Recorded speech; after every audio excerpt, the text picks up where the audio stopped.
Hello students, कैसे हैं आप सब। उम्मीद करते हैं आप सब ठीक होंगे और कहीं ना कहीं आप सबों को इंतज़ार रहता है कि जैसे जैसे एग्ज़ाम हो रहे हैं उसमें कैसे क्वेश्चन पूछे जा रहे हैं, इनके वीडियो जो हैं इस चैनल के माध्यम से मुझे ज़रूर मिले। तो उसी तरह आज भी पुनः मैं आप सबों के बीच 22 दिसंबर जो फर्स्ट शिफ्ट का एग्ज़ाम हुआ है उसमें कौन कौन से क्वेश्चन पूछे गए थे, कहाँ से क्वेश्चन आ रहे हैं, किस तरह के क्वेश्चन पूछे गए थे, आज क्वेश्चन ईजी पूछा गया था या फिर कठिन था, पूरे विश्लेषण इस वीडियो में करने वाले हैं। बहुत सारे क्वेश्चन हम लेकर के आज इस वीडियो में आए हैं और सभी क्वेश्चन को आपको बताने वाले हैं कि ये सब क्वेश्चन जो है आज के शिफ्ट में पूछा गया था। चलिए हम बारीकी से एक एक क्वेश्चन को डिस्कस कर लेते हैं।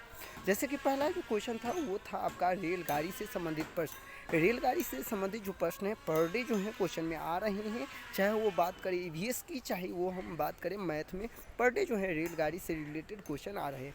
वही दूसरा क्वेश्चन जो ये पूछा गया था कि कोहलबर्ग अपना सिद्धांत जो है किस पर दिया था। तो आप सबों को भी पता है कोहलबर्ग जो है अपना सिद्धांत जो है वो नैतिक विकास पर दिया है और वेरी ही सिंपल क्वेश्चन जो है पूछ लिया जाता है सीटेट में। तो कहीं ना कहीं आपको घबराने की कोई ज़रूरत नहीं, सभी शिफ्ट में जो है एग्जाम बिल्कुल आसान पूछे जा रहे हैं इस बार। सीटीटी सक्सेस क्लासेज के माध्यम से जैसे जैसे परीक्षा हो रही है सभी एग्जाम को पूरे एनालिसिस कर रहे हैं, सभी क्वेश्चन को एनालिसिस कर देते हैं जिससे आपको किसी तरह की दिक्कत न हो। आज के एग्जाम में वायगोत्स्की से संबंधित भी प्रश्न पूछा गया था, जो कि आप स्क्रीन पे यहाँ देख सकते हैं। स्टूडेंट का कहना था कि वायगोत्स्की से भी रिलेटेड एक क्वेश्चन पूछ लिए गए थे। वही प्याजे की हम बात करें तो पर डे आप सभी को बताते हैं कि प्याजे से रिलेटेड डेली आपको क्वेश्चन मिलेंगे, चाहे वो 28-29 जब भी एग्ज़ाम हो जनवरी में जिनका एग्ज़ाम, सबको कहीं ना कहीं प्याजे को बहुत ही अच्छे से पढ़ लेना है। और प्याजे से संबंधित किस स्तर का बच्चा है, यानी कि उसमें ये पूछ दिया था, उस स्तर की विशेषता दे दिया गया था और ये पूछ लिया था कि इस तरह के बच्चे जो हैं प्याजे की किस अवस्था से रिलेटेड है। ठीक है, चलिए हम बढ़ते हैं। और भी क्वेश्चन हैं, बहुत सारे क्वेश्चन आपके लिए लेकर के आया हूँ आज। क्षेत्रफल से संबंधित, क्षेत्रफल से रिलेटेड मैथ में जो है क्षेत्रफल से रिलेटेड क्वेश्चन थे, दे दिए गए थे और बताया था, उसमें ये पूछा जा रहा था कि आखिरकार इसकी क्षेत्रफल क्या होगी। इसके बाद जो क्वेश्चन था वो आपका समय से था, टाइम से, टाइम एंड डिस्टेंस से पर डे क्वेश्चन पूछे जा रहे हैं, इसलिए इसको आप ज़रूर कवर कर लेंगे। इसके बाद जो अगला क्वेश्चन था वो रेलगाड़ी से संबंधित था। आप देख सकते हैं ये मैथ का क्वेश्चन था, रेलगाड़ी से संबंधित कि कोई रेलगाड़ी इतने समय में चलती है, इतने समय में वो पहुंचती हैं, तो आखिरकार कितने दूरी जो है वो तय करते हैं। इसके बाद जो क्वेश्चन था वो वैन हीले के स्तर से रिलेटेड था, यानी कि वैन हीले की जो ज्यामितीय आकृति पर जो उनका अपना थ्योरी है उससे रिलेटेड एक क्वेश्चन पूछ लिया गया था। ठीक है, इसके बाद जो और क्वेश्चन था आपको वो ये था कि मैथ का क्वेश्चन देख रहे हैं किस तरह से स्टूडेंट के द्वारा अनुमानित तौर पे जो लिखा गया क्वेश्चन है। इसमें ये था कि आधे बच्चे को चाय पसंद है, 1/3 बच्चे को कॉफ़ी पसंद है और 1/6 बच्चे को दूध पसंद है, तो फिर कॉफ़ी और दूध कितने को पसंद है। देख लिए ये पूरा प्रश्न उन्होंने ये इंडिकेट कर दिया है कि मुझे याद नहीं है पूरे। तो इस तौर पर जो कहीं ना कहीं जो है वो आपको इस तरह के क्वेश्चन भी पूछे जा रहे हैं। जैसे कि मैंने कल आपको बताया भी था कि मार्केट से रिलेटेड क्वेश्चन जो है, बाज़ार से रिलेटेड एक क्वेश्चन पर डे आ रहे हैं कि इतने रुपया लेकर के वो गया, इतना खर्च किया, कितने बचे, उस टाइप के क्वेश्चन प्रतिदिन पूछे जा रहे हैं। वही यदि पर्यावरण की हम थीम की बात करें तो थीम से पर डे क्वेश्चन आ रहे हैं। थीम को ज़रूर आप कवर कर लेंगे, जो टोटल ईवीएस के 6 थीम हैं उसको ज़रूर आप कवर कर लेंगे। जैसे कि आप यहाँ देख सकते हैं भोजन से संबंधित मिलान करने वाला, उन्होंने ये स्पष्ट कहा कि सर भोजन से रिलेटेड। और देखिए ये यदि हम बात करें ये एक ऐसा टॉपिक है जिसमें पर डे क्वेश्चन आ रहे हैं, तो अभी भी यदि आपके पास समय है, एग्जाम आने वाले समय में 1-2 दिन के बाद है, तो ज़रूर आप जो हैं भोजन से रिलेटेड कौन कौन से राज्य के क्या मुख्य व्यंजन हैं, वहाँ की भोजन है, इसे ज़रूर आप कवर कर लेंगे। जिसमें इस तरह से दिया था गोवा, कश्मीर, केरल, हांगकांग, और आगे जो है उस भोज्य पदार्थ का जो है नाम भी दिया गया था और इसमें कौन सा कथन जो है सही है या मिलान करना है, इस टाइप के क्वेश्चन आ रहे हैं भर भर के। चलिए क्वेश्चन यदि हम बात करें तो आज की क्वेश्चन जो है कहीं ना कहीं बहुत ही इजी क्वेश्चन था, इसमें घबराने की कोई ज़रूरत नहीं है। पर डे जो क्वेश्चन जो है इजी पूछे जा रहे हैं। हाँ, ये बात अलग है कि 20 दिसंबर को क्वेश्चन जो है कहीं ना कहीं स्टूडेंट का कहना था जो कुछ टफ था, लेकिन 21 की बात करें, 22 की बात करें और आने वाले समय में भी क्वेश्चन जो है बिल्कुल आसान आपको देखने को मिलेगा। रेलगाड़ी से संबंधित जो है ये क्वेश्चन था कि गुजरात से संबंधित राज्य, यानी इसमें ये क्वेश्चन इस टाइप से पूछे गए थे कि गुजरात जो है और उसके सापेक्ष कोई और राज्य का नाम दिया गया था और उनके सापेक्ष और राज्य कौन होगा, यानी कि पूरे स्पष्ट तो नहीं किया है क्वेश्चन, क्योंकि गुजरात से रिलेटेड कल भी क्वेश्चन पूछा गया था और उन्होंने एक ही शब्द कहा कि सर गुजरात से रिलेटेड आज भी क्वेश्चन पूछ दिया गया था।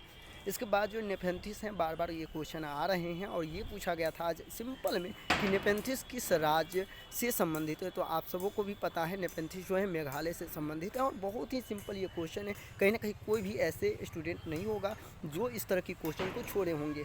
वही जो ईवीएस में था कि थीम क्यों प्रयोग करते हैं। देखिए ईवीएस में जो थीम है वो थीम क्यों दिया गया है आपको भी पहले भी बता चुके हैं कि एनसीएफ 2005 का जो निर्माण किया गया था उसमें ये इसलिए थीम दिया गया था क्योंकि जो इसमें थीम का उद्देश्य यही था कि हम जो आपका मूल विज्ञान है और सामाजिक विज्ञान है इन दोनों को समाहित करके कुछ थीम बनाया जाए और उस थीम के अकॉर्डिंग हम बच्चों को पढ़ाएं। तो उसी से रिलेटेड क्वेश्चन था। हिंदी में हम बात करें तो आज समास भी पूछा लिया गया था, जिस तरह से कल आपको हम बताए भी थे कि समास, संधि, उपसर्ग, प्रत्यय, इससे क्वेश्चन जो है आ रहे हैं। तो ये क्वेश्चन आपको समास से रिलेटेड भी पूछा था। इसके बाद ये पूछा था कि पाठ्य पुस्तक किससे संबंधित है। तो आपको इसके संबंध में हम पहले भी बता चुके हैं।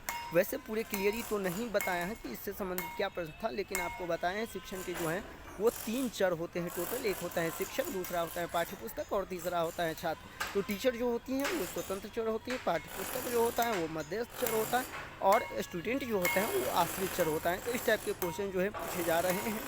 वही हम बात करें और भी क्वेश्चन की, तो और क्वेश्चन ये है इसमें कि गार्डनर से संबंधित। देखिए अब एकदम वेरी सिंपल क्वेश्चन है, बुद्धि लब्धि से क्वेश्चन पूछे जा रहे हैं। और आपको पता होगा बुद्धि एक ऐसा चैप्टर है जिससे रिलेटेड पर डे क्वेश्चन आ रहे हैं, जिसमें ये पूछा गया था कि हार्वर्ड गार्डनर जो है उसका संबंध किससे है, उसका सिद्धांत क्या था, उसके बारे में। ठीक है, चलिए और भी इसमें देख सकते हैं आप कि इसमें यह था कि नैतिक विकास किसने दिया या हिंज के बारे में किस स्तर से है। देखिए स्पष्ट है यहाँ ना, जिसमें आप ये देखे थे जो हिंज नामक थे वो उन्होंने दवा बनाया था और दवा को चोरी करने के लिए अपनी पत्नी को बचाना, इससे रिलेटेड उसमें ये पूछ दिया कि वो किस स्टेजेज की बात की गई थी, किस स्टेजेज में ऐसे करने।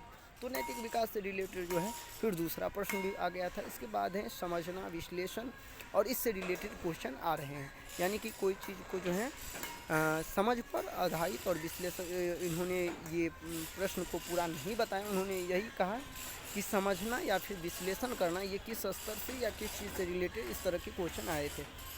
इसके बाद विकास किस पर निर्भर करता है, और ये जो है पियाजे से रिलेटेड था। यानी कि पियाजे के अकॉर्डिंग, पियाजे जो अपना संज्ञानात्मक विकास दिया है तो उसके अकॉर्डिंग जो है विकास किस पर निर्भर करता है, समाज पर निर्भर करता है या फिर संज्ञान पर निर्भर करता है, या इस तरह के ही कुछ और भी जो चीज़ थे उस पर क्वेश्चन आया हुआ था।